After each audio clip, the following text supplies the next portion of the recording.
All right, let's talk about AI and finance. Because what's happening right now in 2026 isn't just a small update.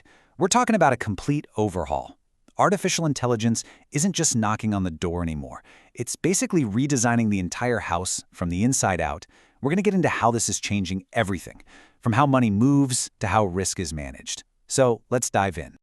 Now, just so you know where all this is coming from, everything we're about to cover is pulled directly from Chapter 4 of a big report. It's called AI Industry Predictions for 2026, Strategic Insights for Leadership, Investors, and IT Management, and it's by a company called Virtualization Options, LLC. By zeroing in on this one chapter, we can get a really sharp picture of what's happening at the intersection of AI, finance, and risk. So this really brings us to the core question, one that affects pretty much all of us. How is AI really changing the way we handle our money? And I'm not just talking about faster computers here.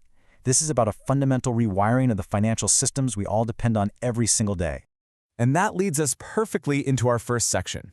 Because, according to this report, we need to think bigger than just a simple upgrade. What we're actually living through is a full-on financial revolution. And AI is right at the heart of it. This slide says it all, really. We are way past the point where AI was just a helpful little assistant running in the background. In 2026, AI is the main engine. Think about it. From managing risk to how you interact with your bank, AI is quickly becoming the central operating system for the entire world of finance. Okay, so what does this revolution actually look like on the ground? What are the tools that are making all this happen? That's what we're going to break down next, a look inside this new AI toolkit that's being rolled out as we speak. Take a look at this. This is a perfect example of what the report is talking about. You've got this insane flood of data coming in every second. Market shifts, risk factors, asset prices. Instead of analysts just drowning in spreadsheets, AI turns all that noise into a clear visual picture. You get instant, actionable insights. It's a total game changer. And look at the range here. AI is tackling some of the industry's biggest, oldest headaches. Fraud detection is no longer about cleaning up a mess. It's about stopping it before it even happens, in real time.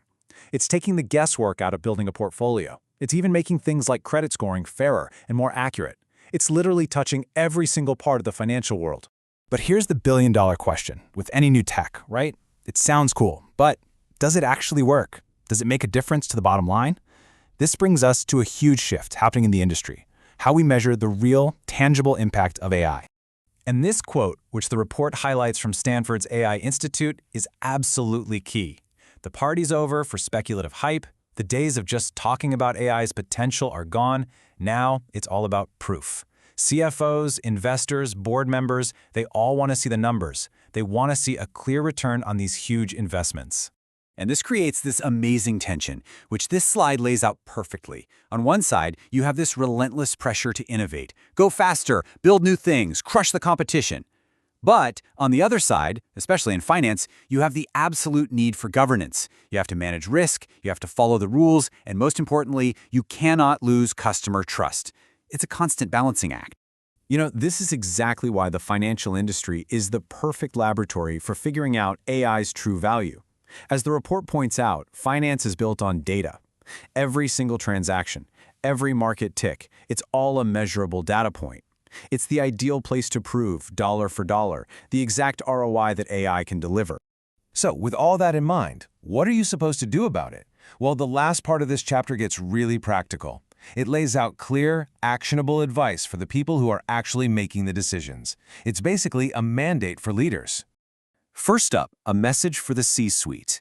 If you're still thinking of AI as just another IT project, you are making a massive mistake. The report is incredibly clear on this. AI is a strategic imperative. It has to be woven into the fabric of the entire business, from how you get customers all the way to how you report to regulators. Okay, what about investors? The advice here is pretty sharp. The report says the winners won't just be the companies with the flashiest tech. You need to look for the whole package. Sophisticated technology, yes, but also a deep understanding of the regulations and, this is crucial, a business model that actually works. Can they make money sustainably? That's the key. And finally, a shout out to the IT teams who are actually in the trenches building this stuff. Their challenge is immense. They have to build systems that are rock solid, completely secure, and auditable, while also being flexible enough for the business to move at lightning speed. It's like building the plane while it's flying. It is an incredibly tough job. And that brings us to this final, critical question that hangs over everything. As AI becomes the very backbone of finance, what's the real danger here? Is it the risk of being left in the dust by your competitors because you were too slow to adopt AI? Or is the bigger risk racing ahead without the right controls in place and failing to properly govern a technology with this much power? The answer to that is going to define the future of this entire industry. Thanks for joining The Explainer.